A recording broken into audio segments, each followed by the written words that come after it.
Assalamualaikum warahmatullahi wabarakatuh. Saya Makasau dari TM1 ingin membacakan biografi tentang Muhyamin. Muhammad Yamin lahir pada Kamis 24 Agustus 1903 di Sawah Lunto, Sumatera Barat. Ayahnya bergelar Baginda Khatib dan ibunya bernama Siti Sadah. Muhammad Yamin dikenal sebagai sastrawan, sejarawan, budayawan, politikus, dan ahli hukum yang telah dihormati sebagai pahlawan nasional Indonesia. Beliau juga merupakan salah satu perintis puisi modern Indonesia. Jenjang pendidikan Muhammad. Sekolah Melayu atau Sekolah Dasar Bumi Putra Angka 2 Sumatera Barat.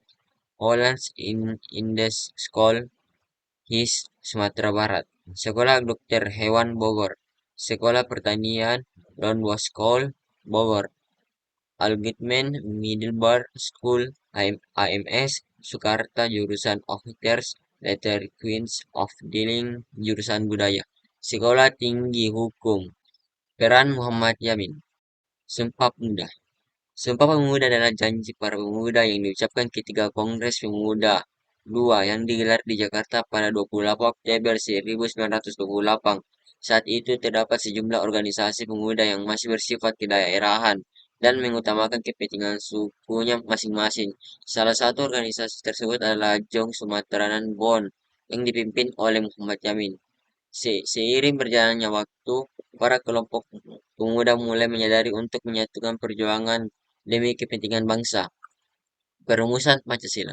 Menjelang kemerdekaan, Muhammad Yamin terpilih menjadi anggota BPUPKI, di mana ia banyak memainkan peran penting. Ia menjadi salah satu dari tiga tokoh yang merumuskan dasar negara Indonesia dalam bidang BPUPKI pada 29 Mei 1945. Rumusan dasar negara yang diajukan Muhammad Yamin adalah sebagai berikut. Peri kebangsaan, peri kemanusiaan, peri ketuhanan, peri kerakyatan, kesejahteraan rakyat. Selain itu, ia menyampaikan bahwa negara kesatuan harus menjalankan dua prinsip, yaitu dekonsentrasi dan desentralisasi.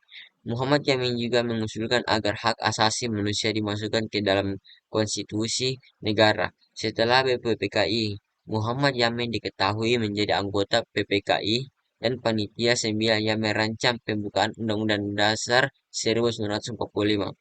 Penggunaan bahasa Melayu. Tokoh pemuda yang pertama kali menyampaikan gagasan tentang penggunaan bahasa Melayu sebagai bahasa Indonesia ialah Muhammad Yamin. Sejak aktif memimpin Jong Sumateran Bon, ia kerap mengemukakan gagasan tentang persatuan Indonesia. Sebagai seorang penyair, Muhammad Yamin meyakini bahwa salah satu cara untuk menyatukan bangsa adalah lewat bahasa.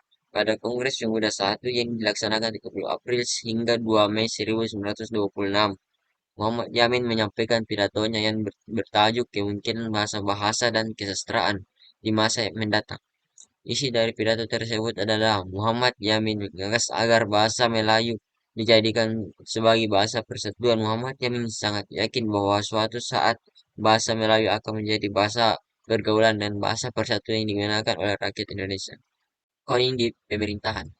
Anggota PPKI dan PPKI, anggota Komite Nasional Indonesia Pusat, dalam kurung KNIP, Kementerian Kehakiman, dalam kurung 1951, Menteri Pengajaran, Pendidikan dan Kebudayaan, 1952 sampai 1955. Ketua Panitia Pemilihan Umum 1955. Menteri Sosial 1959. Penasihat Lembaga Pembinaan Hukum Indonesia 1961. Ketua Dewan Pengawas LKBN antara 1961 sampai 1962. Ketua Dewan Perancang Nasional atau DPRNAS 1962. Menteri Penerangan dan Ketua DPRNAS 1962. Anggota Dewan Pertahanan Nasional dan Staf Pembantu Presiden Bidang Ekonomi. Ketua Penerangan Tertinggi Pembebasan Irian Barat 1962.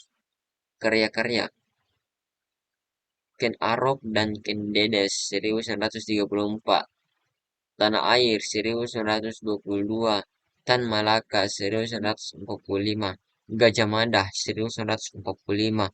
Proklamasi dan Konstitusi Republik Indonesia 1951. Budaya Asia Afrika 1955. Atlas Sejarah 1956. Naskah Persiapan Undang-Undang Dasar 1945 Jilid 1 1956. Naskah Persiapan Undang-Undang Dasar 1945 Jilid 2 dan Jilid 3 1953. 6.000 Tahun Sang Merah Putih 1958. Tata Negara Majapahit 1962. Wafat Muhammad Yamin meninggal karena sakit pada 17 Oktober 1962 pada usia 59 tahun. Pada saat meninggal di Jakarta, Yamin sedang menjabat sebagai Menteri Penerangan. Yamin dimakamkan di kampung halamannya di Tawalawi, Kabupaten Sawah Lunto, Sumatera Barat. Pada 1973, Yamin dianugerahi gelar Pahlawan Nasional. Selain itu, ia juga diberi penghargaan Bintang Mahaputra RI, mendapatkan tanda penghargaan dari Korps Polisi Militer sebagai pencipta Lambang Gajah Mada dan Pancadharma Korps, serta tanda penghargaan dari Panglima Kostrad sebagai pencipta Petaka Komandan Strategi Angkatan Darat. Terima kasih.